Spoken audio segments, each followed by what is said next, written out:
I was dying, but I was determined to bear the child of Manhattan elite James Harper. I resorted to underhanded tactics to sleep with James, my husband of 3 years, who'd never touched me. I succeeded on the first try. I thought pregnancy would make him love me. He started spending time with me, even cooking and giving me massages. Though he'd kiss his first love in front of me, I still believed he wavered in his hatred for me. But when I went into labor, he chose to comfort his suicidal first love. But there was something he didn't know. The child was born, my mission complete, and it was time for me to leave this world. Ms. Carter, your tumor is still operable. We recommend surgery for you as soon as possible.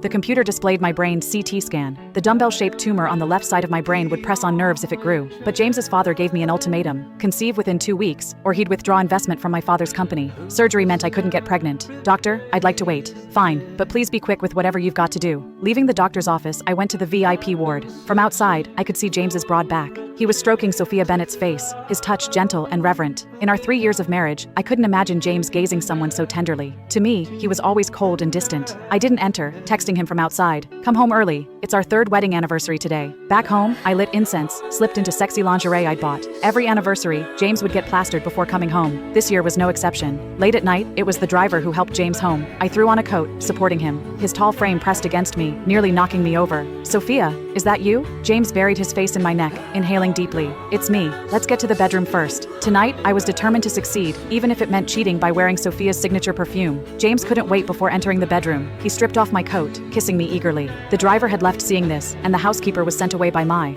Ironically, in 3 years of marriage, this was our first time together. The white sheets were stained red, I cried, blushing, as James entered me repeatedly. Sophia, Sophia. James called Sophia's name over and over. The next morning, I woke alone. James was gone. Supporting my sore waist, I stood, but my legs gave out, and I collapsed onto the ground. My phone rang on the nightstand. I crawled to the bed, answering. Daughter, you've got to hurry and conceive a Harper child. My company depends on you. I touched my stomach and murmured, to say I know. Raised in an orphanage, I wasn't my father's biological daughter. He had saved me from hell, so I owed him. Hanging up, I limped downstairs. James still wasn't anywhere in sight. I texted him. We were drunk last night. Sorry. Not expecting a reply, I sat at the dining table for breakfast. My waist ached. James, young and vigorous, hadn't held back. Don't let it happen again. Remember our deal? James replied unexpectedly. Yes, we had a deal. Once he fully inherited the Harper empire, we'd get a divorce, and I'd get a hefty settlement. This was why, for 3 years, his father pressured me to conceive again and again, yet I did nothing. But I couldn't wait anymore. A tumor was growing in my brain, and his father was pressing harder. If I didn't conceive, I'd lose what mattered most. I had no choice. I had to get pregnant. After our anniversary this year, James came home even less, only 4 times in a month. I tracked my cycle, ready to climb into his bed again if I wasn't pregnant. But before my period arrived, the hospital called. Sophia Bennett had woken up. James and I arrived at the hospital almost at the same time. He didn't shot a single glance at me, rushing into the VIP room. Sophia, James hugged her, weeping with joy, actual tears. My steps slowed down, and in the end, I stopped 5 feet away from him. In 3 years, James rarely showed any emotion around me. And now the famously stoic Manhattan prince weeping and crying in front of Sophia.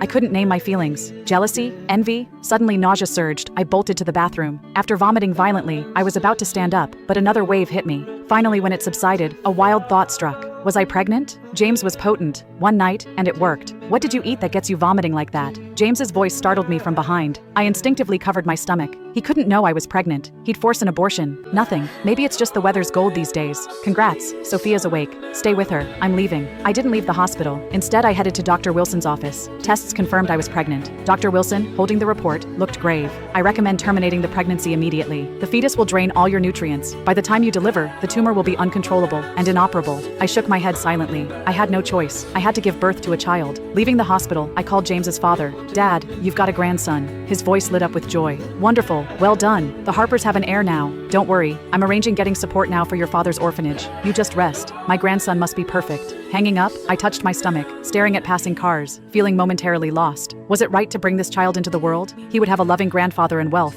but also a father who hated him, and he would have no mother. Days later, Sophia was discharged. James bought her an apartment, and he came home even less. I was grateful that Sophia was awake. My morning sickness was extremely severe. Nausea would hit me even at simply the smell of food, and it would have tipped James off if he weren't distracted. After another bout of vomiting, I staggered out of the bathroom, leaning against the wall. You're vomiting again. Need to see a doctor? I hadn't expected James to be home. He stepped forward to steady me. I smelled feminine perfume on him, saw a red kiss mark on his white collar. It's fine. My stomach's always like this when between seasons. Not with Sophia? Why are you here? I subtly pushed him away, walked over to the sofa, and sat down. James fetched water from the bar, handing it to me. I sipped slowly. Can't neglect the lady at home too long. Dad might get suspicious. I swallowed the water. Your dad doesn't care about you anymore. His mind's on his grandson. Nausea hit again. I closed my eyes, trying hard to hold it back. Thankfully, James's phone rang. A sugary voice said, "James, come keep me company. It's so quiet. I'm scared." I opened my eyes, meeting James's gaze. I mouthed, "Go." The moment he left, I rushed to the bathroom, vomiting so hard that I felt like I was going to throw up my guts. The housekeeper told James's father about my severe morning sickness. That day, a nanny and chef arrived to care for me. Mr. Harper truly cherished his grandson. Admittedly, with help, my sickness eased. On a peaceful morning, I opened Twitter. Shock. Coma starlet returns to the business of entertainment. No need to guess. It was Sophia. James clearly spent a lot on her. Fresh from her comeback, she had already secured a major director's film. The news was all over the headlines. James never cared for me like that. A sharp pain shot through my left brain. I closed my eyes as if that would somehow ease the pain. 3 months pregnant, my belly wasn't obvious yet, but the tumor reminded me of its presence. I visited the hospital, getting painkillers. Hey, know that starlet Sophia who's back?